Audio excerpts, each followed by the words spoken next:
नमस्कार। मैं आशा आप सभी लोगों का अपने YouTube channel stories world with Asha में स्वागत करती हूँ। आज की कहानी का शीर्षक है पट्टादार ननुआ। ननुआ और उसकी स्त्री रामपुरा गांव में भीख मांगकर जीवन यापन करते थे, जिससे 2 जून की रोटी का बंदोबस्त भी नहीं हो पाता था। ननुआ के पास हरिजन बस्ती में एक मड़ैया थी। मड़ैया टहनियों का ही एक छप्पर था, जिसमें वे उठना बैठना करते थे।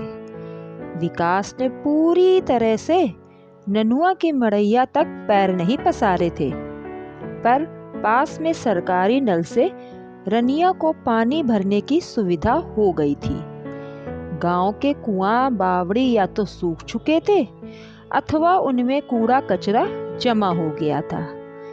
एक समय ननुआ के पिता के पास 2 बीघे खेत हुआ करता था, पर उसके पिता ने उसे बेचकर ननुआ की जान बचाई थी। इस बार ननुआ को एक अजीबोगरीब बीमारी ने ऐसा धर पकड़ा कि जिला शहर में स्थित निजी अस्पतालों तथा डॉक्टरों ने मिलकर उसे दिवालिया कर दिया। पर मरते समय ननुआ के पिता संतुष्ट थे कि वे इस संसार में अपने वंश का नाम रखने के लिए ननुआ को छोड़ रहे थे, चाहे वे भिखारी ही बना सके। ननुआ की पत्नी ननुआ पर सदा लट्टू रहती थी। कहती, उसने मुझे क्या कुछ नहीं दिया, संतान और सब समय साथ साथ रहना। हम भले ही परेशानी में रहें, पर हमने उसका साथ साथ सामना किया। बड़े लोगों जैसे रोते हुए हमारी जिंदगी नहीं कटी। हम भिक्षा अवश्य करते हैं, पर जिसने दिया उसका भी भला और जिसने नहीं दिया उसका भी भला। जैसे तैसे हमारा कलुआ तो पल ही रहा है। गांव में भिक्षा का पेशा पूर्णतः भिखारी की भांति नहीं होता है, क्योंकि ना तो गांव में अनेक भिक्षा मांगने वाले होते हैं और ना ही बहुत लोग भिक्षा देने वाले। गांव में भिक्षा में जो मिलता है उससे पेट पूजा हो जाती है, अर्थात गेहूं, चावल, आटा, खेत से ताजी सब्जियां, तरकारियां और कभी कभी बासी खाना भी मिल जाता है। त्योहारों पर तो मांगने वालों की चांदी हो जाती है, क्योंकि दान देने वाले उन्हें स्वयं ढूंढने जाते हैं। गांव का भिखारी महीने में कम से कम 10-12 दिन दूसरों की खेत खलिहानों में भी काम करता है, तथा गांव के जमींदार भी कुछ काम दे देते थे। कुछ भी नहीं मिला तो वह ढोरों को यानी कि जानवरों को चराने के लिए ही ले जाता है, जबकि उसकी स्त्री बड़े लोगों के घरों में चौका बर्तन, पशु घर की सफाई या अन्न भंडार की सफाई का काम करती थी। आजकल घरों के सामने बहती नालियों की सफाई का काम भी कभी कभी मिल जाता है। ननुआ तथा रनिया का शरीर सुडौल था। उन्हें काम से फुर्सत कहाँ। दिन भर या तो भिक्षा के लिए या काम की भिक्षा के लिए निकल जाना। गांव में सभी लोगों के मधुर तथा आज्ञाकारी स्वभाव के कारण उन पर करुणा एवं सहानुभूति रखते थे। सब कहते, काश ननुआ को अपना विपत्ति में बेचा हुआ 2 बीघे का खेत वापस मिल जाए, तो उसे भीख मांगने जैसा नीच काम नहीं करना पड़े। गांव में एक चतुर सेठ था, जो गांव वालों को उचित सलाह देकर उनकी समस्याओं का समाधान करता था। क्या खोपड़ी थी उसकी। वह गांव समाज का डॉक्टर था।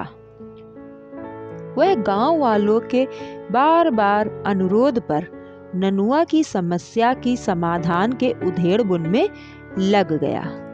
अचानक मोटरसाइकिल पर रामपुरा जाते समय पटवारी मोटरसाइकिल सहित खड्ड में गिर गया। उसे मरणासन अवस्था में जिला अस्पताल ले जाया गया। वहां से उसे तुरंत प्रदेश की राजधानी के सबसे बड़े सरकारी अस्पताल में भर्ती कराया गया। पटवारी की रीढ़ की हड्डी में गंभीर चोट आई और डॉक्टरों ने पटवारी को 6 महीने बिस्तर पर आराम करने की सलाह दी। पटवारी की पत्नी मास्टरनी थी तथा घर पर और कोई नहीं था। पटवारी की स्त्री को घर का काम निपटाने का समय नहीं था, ना ही उसकी घर के कामों में रुचि थी। पटवारी प्रायः गांव में ये कहते सुने जाते कि वे खाना पकाकर एवं खाकर आए हैं। यही उनके देर से आने का मुख्य कारण होता था। फिर क्या था, सेठ को हल मिल गया। सेठ की सलाह पर सर्वमान से गांव की ओर से रनिया को पटवारी के यहाँ मदद के लिए भेज दिया गया। वह चोरी छुपे ननुआ को भी पटवारी के घर से बचा खुचा खाना देती रही। अब दोनों के गुलछर्रे उड़ रहे थे। पटवारी रनिया की सेवा से अति प्रसन्न हुआ। उसने एक दिन ननुआ को बुलाकर पूछा, मैं तुम्हारी औरत की सेवा से अत्यंत खुश हूँ। मैं नहीं जानता था कि घर का काम इतनी अच्छी तरह से हो सकता है। मैं तुम्हारे लिए कुछ करना चाहता हूँ। कहो, मैं तुम्हारे लिए क्या करूँ? सेठ के सिखाए हुए ननुआ ने उत्तर दिया, साहब, हम तो भटक भटक कर अपना पेट पालते हैं। आपके यहाँ आने पर रनिया कम से कम एक छत के नीचे तो काम कर रही है, अन्यथा हम तो आसमान तले रहते हैं। हम इसी बात से खुश हैं कि गांव के भगवान के यहाँ रनिया को काम करने का सौभाग्य मिला। फिर भी तुम कुछ मांगो।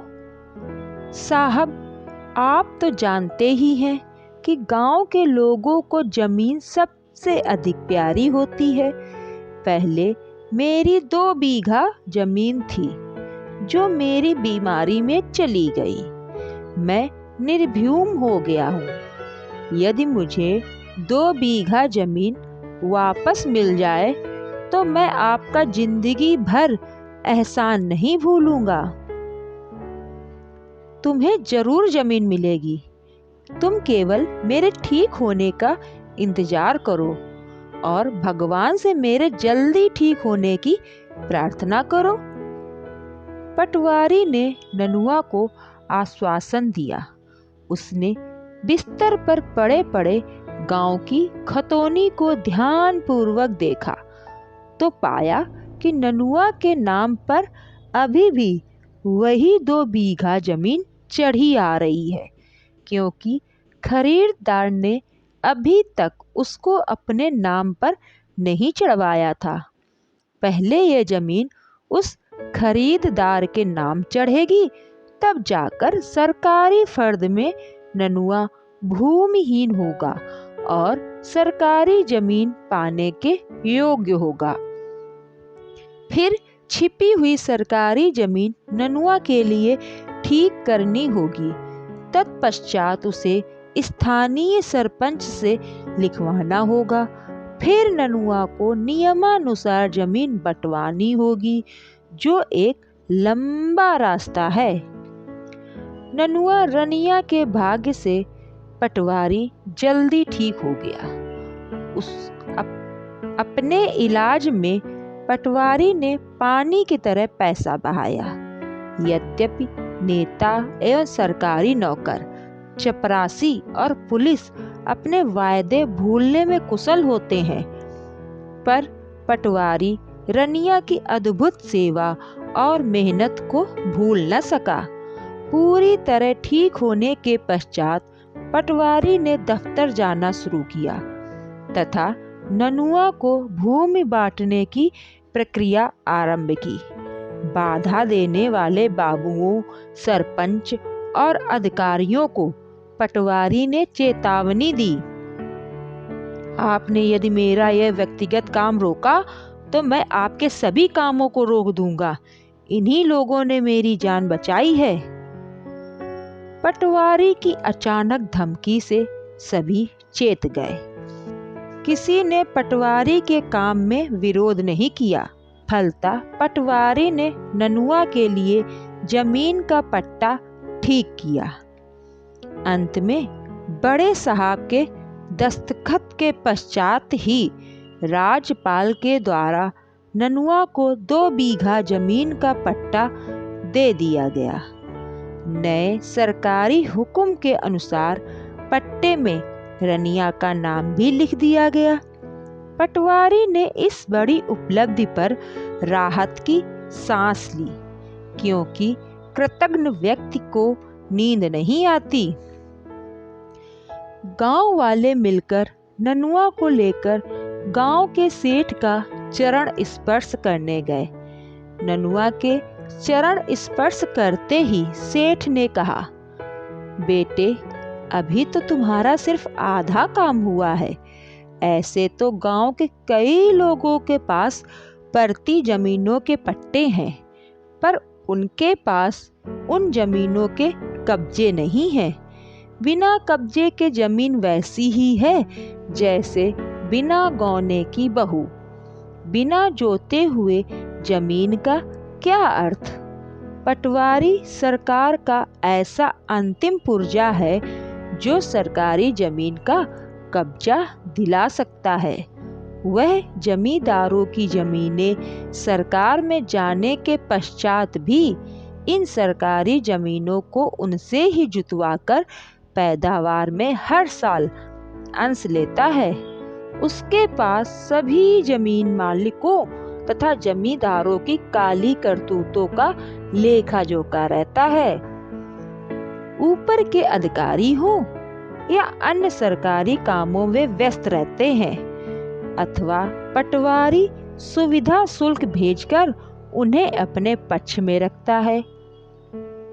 पटवारी ही आज गांव का जमींदार है और वह तुम्हारी हथेली में है। इस काम के लिए रनिया के साथ उसके पैर पड़ने चले जाओ। ननुआ को जमीन का गांव वालों के सामने कब्जा मिल गया। गांव में खुशी की लहर दौड़ गई। पटवारी ने घोषणा की, इस पट्टा भूमि को और नहीं बेचा जा सकता है। अब ननुआ के लिए पटवारी ही ईश्वर था। उसका 2 बीघा जमीन पाने का सपना जो पूरा हो चुका था। ननुआ तथा रनिया ने मिलकर उस बंजर जमीन को अपने खून पसीने से सींचकर उपजाऊ बना लिया। फिर पटवारी की सहायता से उसे उस जमीन को समान करने के लिए सरकारी सहायता भी मिल गई।